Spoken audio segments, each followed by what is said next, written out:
서울 아산 이비인후과와 함께하는 현명한 여름나기 프로젝트. 안녕하세요. 서울 아산 이비인후과 김우찬 원장입니다. 친구나 친척분들과 함께 여행을 하시게 되면 코골이가 심하신 분들은 주변 분들에게 피해를 주게 될까봐 방을 따로 잡으시거나 또 두려워하시는 경향이 많이 있는데요.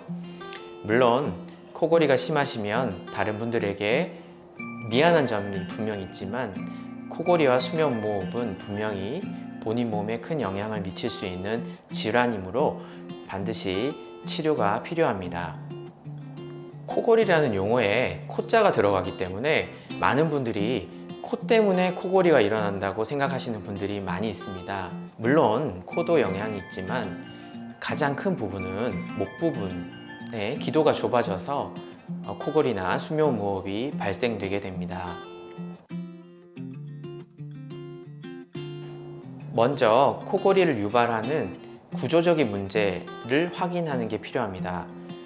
코 양측을 가르는 중간막, 비중격이 휘어져 있진 않은지, 코 덧살이 크진 않은지, 또는 목젖이 길고 늘어져 있지는 않은지, 편도선이 크지는 않은지, 혀 뿌리가 두툼하지는 않는지, 이런 구조적인 요소들을 먼저 파악하게 됩니다. 다음으로 코골이나 수면무호흡이 얼마나 심한지 중증도를 평가하는 수면다원 검사가 필요합니다. 수면무호흡증의 대부분은 기도가 좁아져서 생기는 폐쇄성 수면무호흡인데요.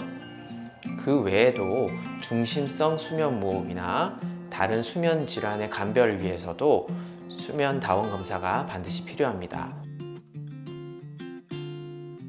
코골이의 치료는 크게 두 가지로 나뉘게 됩니다. 크게 수술적인 치료와 비수술적인 치료로 나뉘게 되는데요. 수술적인 치료는 앞서 말씀드렸던 기도를 좁아지게 할 수 있는 요인들, 코 혹은 목 부분의 구조적인 문제를 해결할 수 있는 방향으로 수술을 결정하게 됩니다. 예전에는 천편일률적으로 목젖을 잘라내고 편도를 수술하는 그런 수술을 많이 진행했지만 요즘에는 좀 더 정확한 진찰을 통해서 각자에 맞는 방법으로 수술이 진행되고 있습니다. 그리고 두 번째로 비수술적인 치료는 가장 대표적인 치료로서 양압호흡기가 있겠습니다. 간단하게 양압기라고 흔히 말씀하시는데요. 양압기는 좁아진 기도를 살짝이라도 열리게 만들어 줄 수 있는 압력을 불어넣어주는 치료가 되겠습니다. 그리고 수면 무호흡증의 양상에 따라 자세를 변화하는 자세 치료 혹은 혀나 목젖의 근육을 강화하는 근육 강화 치료도 있겠습니다.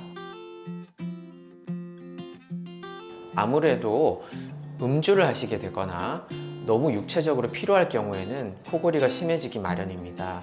그러므로 음주는 가급적 삼가해 주시는 게 좋겠고요.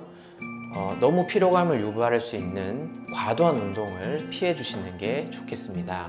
또한 주무실 때 베개 높이를 너무 높게 베게 되면 아무래도 기도가 좁아지게 됩니다.